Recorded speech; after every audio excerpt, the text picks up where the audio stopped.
Vine was a 6-second miracle that accidentally ruined a generation. And I'm not being dramatic.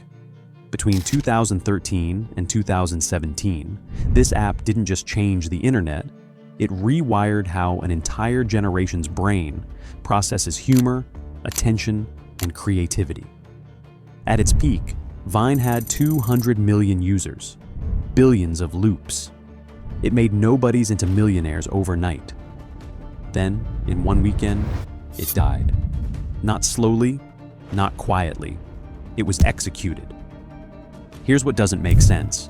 Vine was more popular than Instagram when it launched. It was growing faster than Twitter.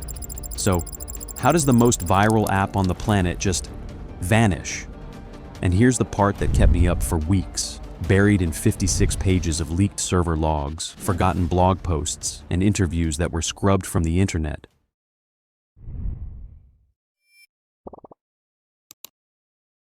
There's a story that nobody's told.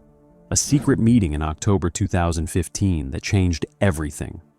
A moment where Vine's creators literally begged for their app's life. We found the receipts. And what they reveal is so much darker and stranger than you think. Let's dig. January 24th, 2013. Twitter acquires a weird little app called Vine for $30 million before it even launches.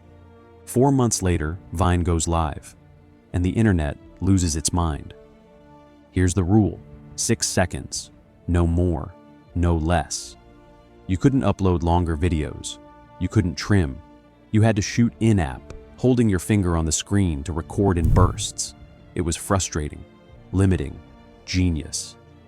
Visual, brain scan animation showing rapid neural firing.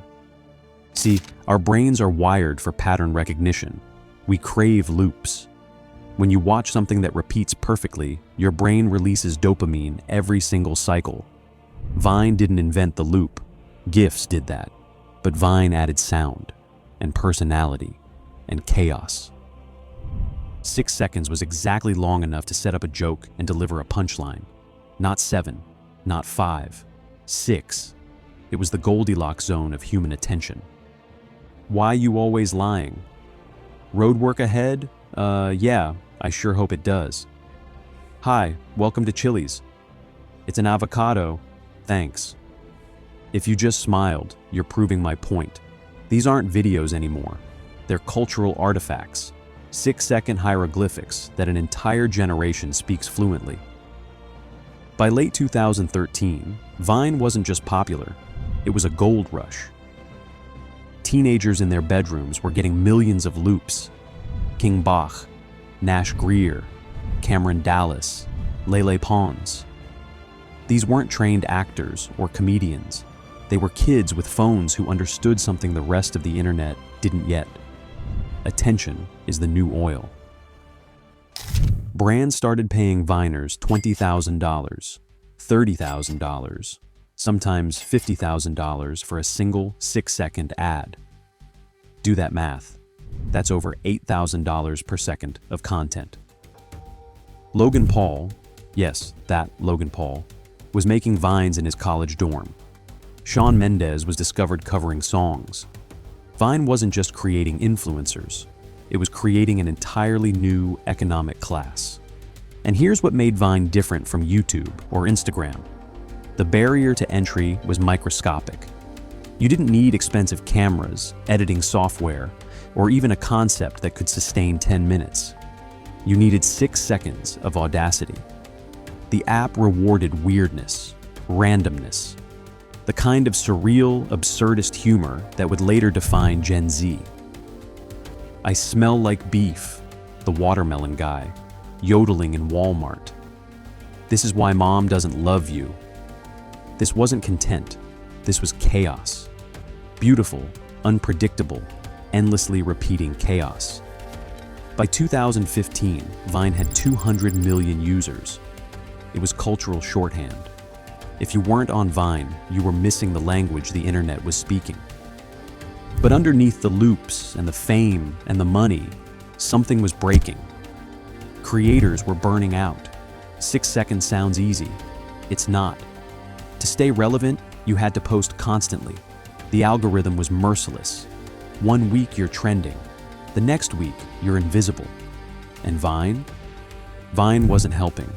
No monetization, no ad revenue sharing, no creator fund. YouTube was paying its stars. Instagram was building influencer tools. Vine was giving its creators nothing except exposure. And that's when the whispers started. Why are we making Vine rich while we get scraps? October 2015. A secret meeting that would decide everything. This part of the story almost got erased from history. October 2015. Vine's biggest stars, we're talking the top 18 creators, people with 50, 60, 100 million followers combined, fly to a mysterious meeting organized by a talent agency called Grapeman Research. The location? Classified at the time. The agenda? Explosive.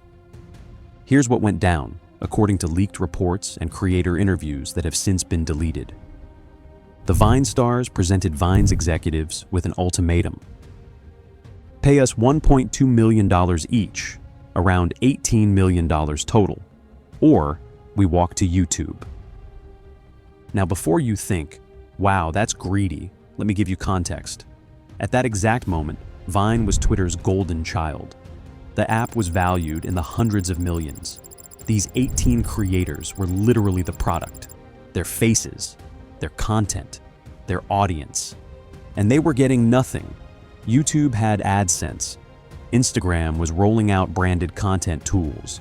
Snapchat was courting talent with Discover deals. Vine had bragging rights? According to multiple sources, Vine's response was essentially no. Not let's negotiate, not here's a compromise, just no. Now, the official story is murky. Twitter claims the meeting never happened. Some creators later walked back their statements. But here's what we know for sure. Within months of that meeting, every single one of those top creators jumped ship.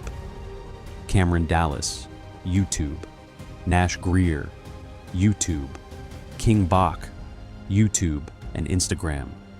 Lele Pons, YouTube and Instagram. The exodus wasn't a coincidence. It was coordinated, strategic, and it was fatal. Here's the thing that Twitter never understood. Vine's biggest strength was also its biggest weakness: 6 seconds. That constraint made Vine special. It also made it impossible to monetize. Think about it. You can't run meaningful ads in 6 seconds. Pre-roll ads would be longer than the content. Banner ads would cover half the screen. And Vine's culture actively rejected corporate content. It was too weird, too raw, too authentic for traditional advertising. Meanwhile, YouTube had 10-minute videos with multiple ad breaks. Instagram had sponsored posts that felt native.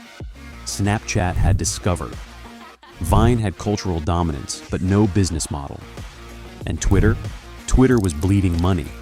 The company was under massive pressure from investors. They needed every asset to be profitable, immediately. Vine was a masterpiece. But masterpieces are expensive to maintain.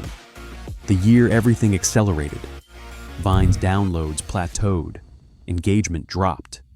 The creator exodus left a vacuum that nobody could fill. New creators couldn't break through because the algorithm still favored the big names, who weren't even there anymore. And then, the knife in the back. Instagram launched Instagram Stories. Suddenly, you could post short, casual videos on a platform that actually paid attention to creators. That had built-in monetization. That had 1 billion users. Why struggle on Vine when you could thrive on Instagram? Vine didn't just lose creators, it lost relevance. The memes were still everywhere.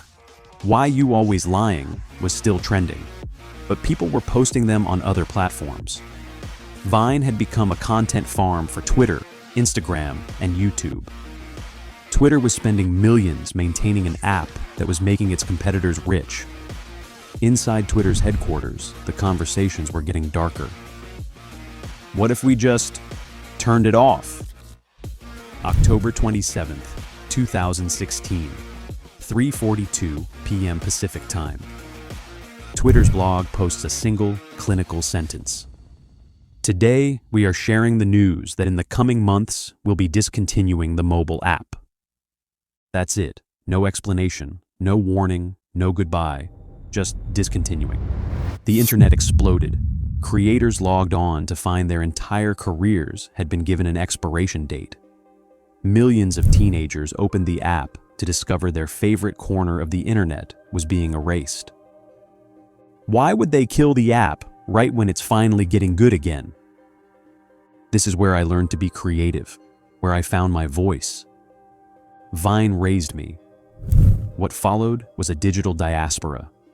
Creators scattered. Some tried to rebuild on YouTube, but 6-second comedy doesn't translate to 10-minute videos. Some went to Instagram, but the culture was different, more polished, less chaotic. Most just disappeared. The Vine stars who didn't successfully pivot became cautionary tales. One-hit wonders in an industry that didn't exist 5 years earlier.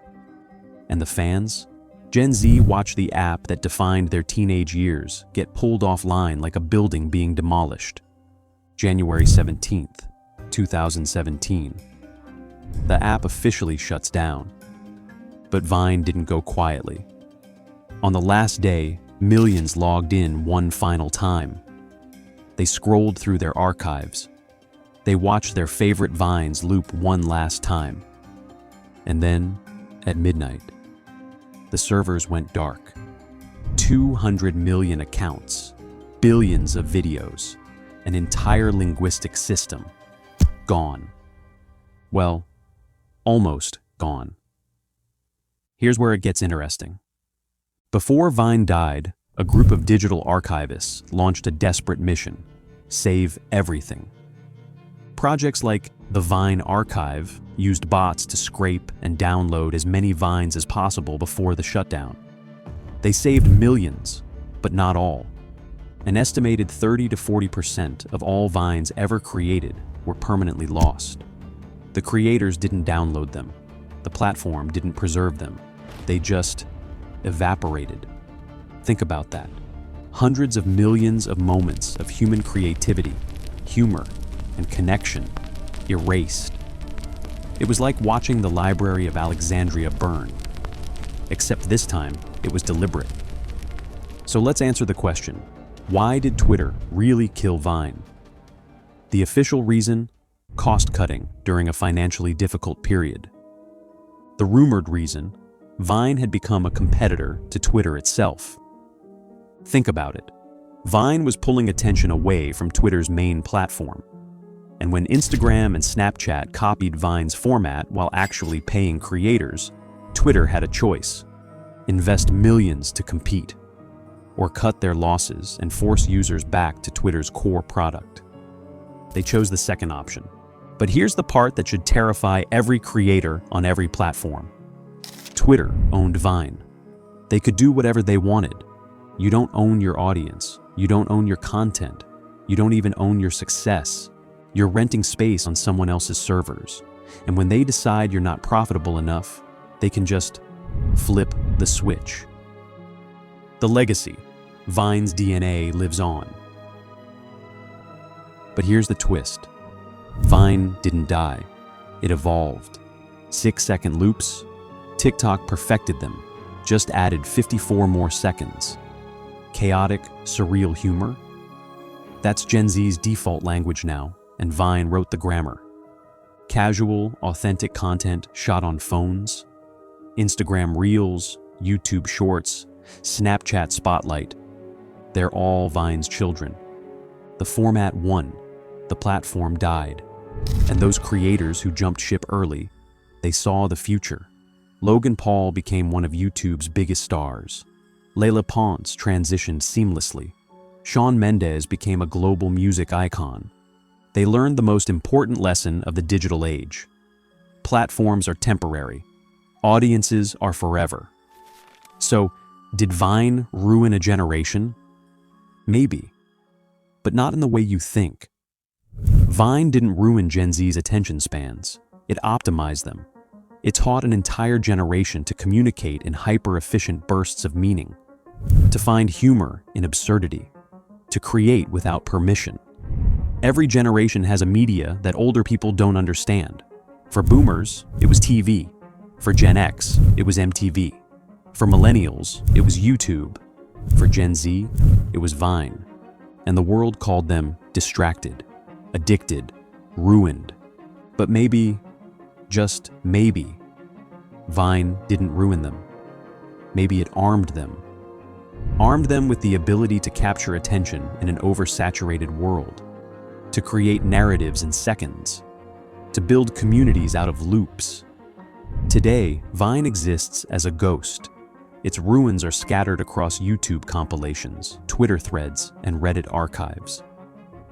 "Do it for the Vine" is a punchline to people who never used the app. But to a generation of creators, it's scripture. Vine was a 6-second miracle. It changed everything. And when Twitter killed it, they proved something crucial.